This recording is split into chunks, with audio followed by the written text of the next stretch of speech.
la démarche qualité, c'est une exigence, vous l'avez bien compris, pour le GRETA, qui est incontournable.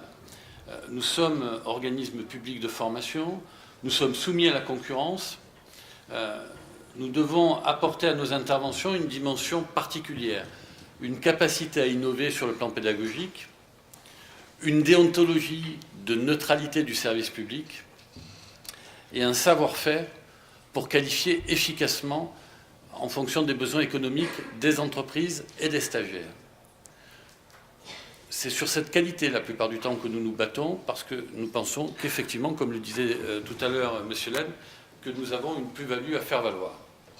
Et donc, comme c'est inscrit sur la diapo, pour rester compétitif, notre GRETA s'est engagé dans une démarche qualité qui a permis l'obtention d'une certification ISO 9001.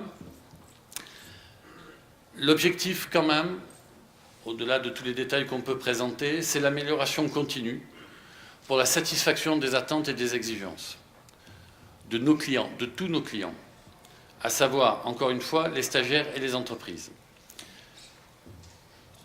Dans le cadre du contrat d'objectif de notre GRETA, nous avons décliné cette politique qualité à travers 4 axes.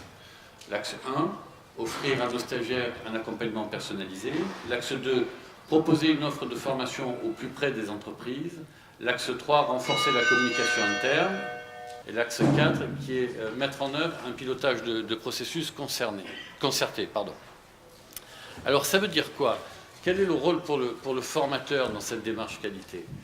Eh bien, d'abord, par convention, nous utilisons le terme de formateur dans la formation continue, alors que nous utilisons le terme d'enseignant dans la formation initiale. Il n'empêche que être formateur, c'est aussi enseigner.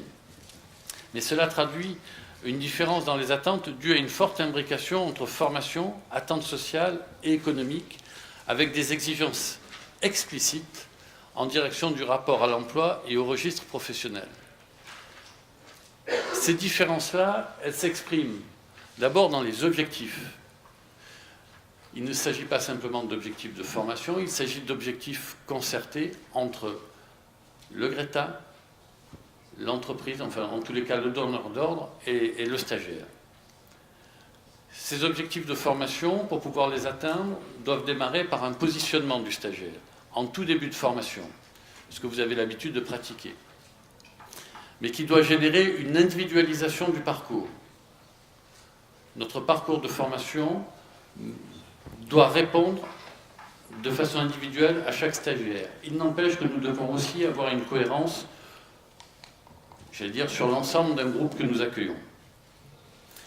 Pour arriver à cela, eh bien, il nous faut de véritables ingénieurs, capables de développer cette ingénierie de formation qui s'intéresse tout particulièrement au développement des compétences et à l'innovation pédagogique.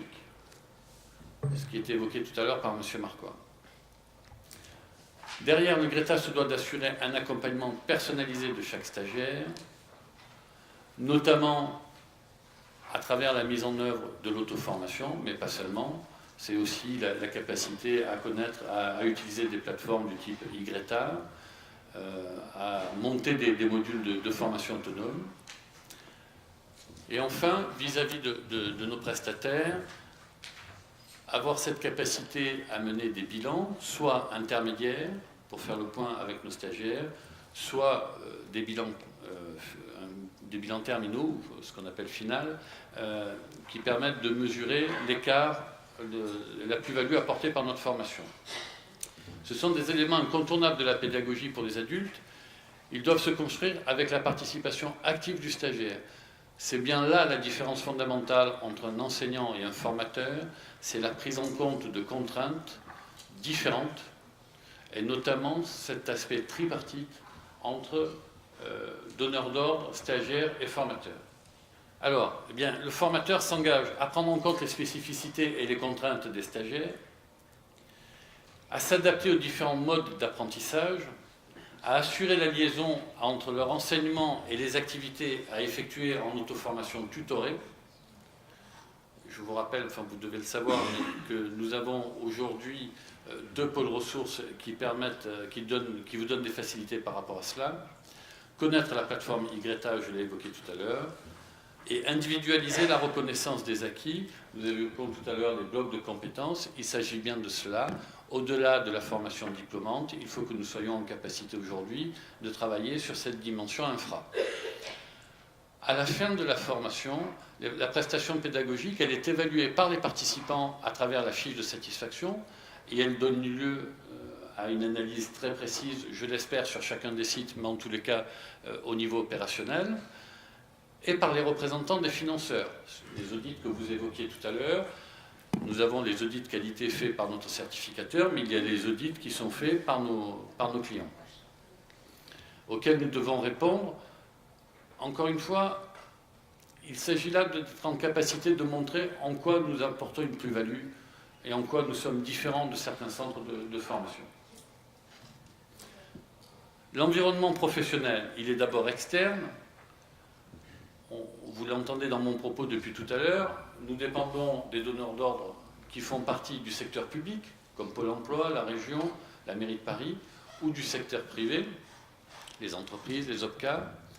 Ces financeurs ont des exigences spécifiques que nous devons prendre en compte et que nous devons nous engager à respecter et qui offrent quelquefois des différences importantes. Notre engagement, il est contractuel, ce qui veut dire qu'il y a derrière cela des obligations légales.